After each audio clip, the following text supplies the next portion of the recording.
The future of Bruno Fernandes is definitely one of the biggest stories as far as Manchester United goes this summer.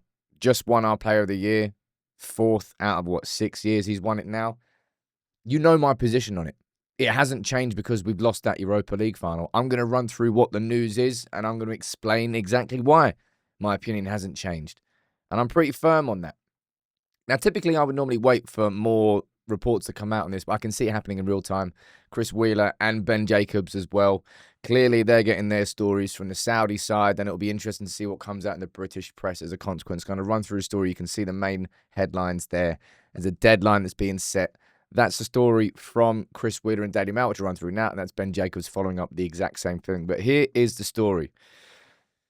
Bruno Fernandes has been set a deadline for if he's going to join Al-Hilal in Saudi Arabia. All right, let's read through the story. Bruno Fernandes has been set a deadline of next week to decide if he wants to leave United and sign a deal with them, worth 200 million when you include the wages, etc., etc. They are ready to offer United a transfer fee of around £100 million if Fernandes accepts. And you know what I say to that? That is genuinely laughable. Laughable for Bruno Fernandes. I don't care if he is 30. Don't come at me with his age. Bruno is way beyond the 100 mil. I'm sorry. 150 million. Genuinely. Like, what's 100 million going to get you in this market right now? Someone go and tell me. Because it's not going to get you a Bruno Fernandes. They're ready to offer him a transfer fee of 100 mil if he accepts a 3-year contract worth a basic and 700 grand a week. Mate, it is absolutely nuts. The money that they can offer. Making up to 65 mil a season, including signing on fee and bonuses. United sources have reiterated they do not want to sell their captain.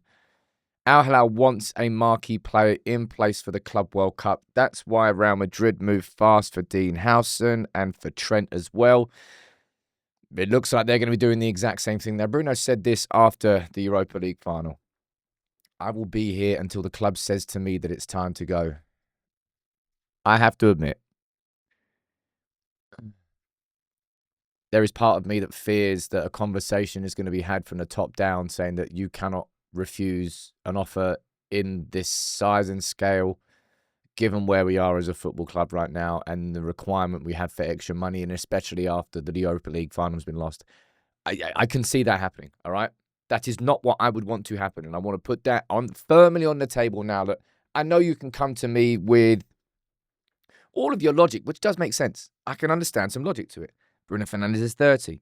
This sort of money could be United's Coutinho moment, that we go out and then reinvest that and all. Yeah, good, great. When Coutinho left, he was crap at Barcelona.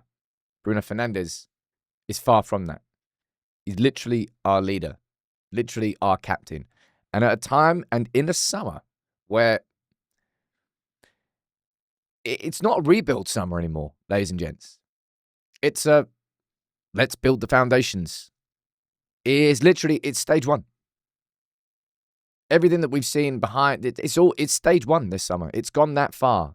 We're going to finish 17th because we're going to lose to Villa. We lost the Europa League final. No European football for the first time in 10 years. It is an absolute club reset. And at a time where there are so many questionable attitudes and players in this football club, the idea that some of you think Bruno Fernandes is dispensable simply for the money that he would bring in, I think is crazy. Do you really, really trust that Man United would? I mean, I suppose they would spend that money, but do you really trust them to? Who do you replace Bruno Fernandes with? I've just seen David Ornstein saying that Florian Wirtz is probably on his way to Liverpool. We couldn't afford him anyway, and City even pulled out of the deal for Florian Wirtz because it was going to be so much money. City are already looking for a Kevin De Bruyne replacement. United cannot shop at the top table anymore. Done. At least for the next few years. But, I mean, Al-Hilal clearly are serious about Bruno. They probably feel that there's an opportunity for them to come in, swoop when morale is low. It's a kind of a dirty business move, but I understand the logic of that as well. Because I'm telling you that I think I'm worried that there might be some top-down pressure with this. I don't think Bruno Fernandes will want to leave Manchester United. I don't think Ruben Amorim will want Bruno Fernandes to leave Manchester United.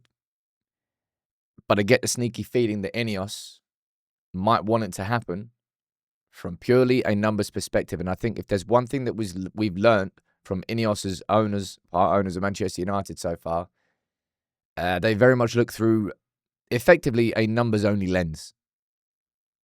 And if you specifically focus on that point of Bruno Fernandes is 30, X amount of money will come in, 100 million could technically buy you 2 absolute top-level players. And if you're smart about it, you could find 3 players in there that could help you. Next season, we're not in the Champions League, people. We don't have any European football. We don't have a need for a huge squad next season. It's about trimming everything down and keeping the best players that you have. And I just don't see how, of all the things that we've clearly now got to do this summer, that even winning the Europa League wouldn't have changed all the things that we needed to do. But getting rid of Bruno simply to fund other, because that's the only reason he would be sold.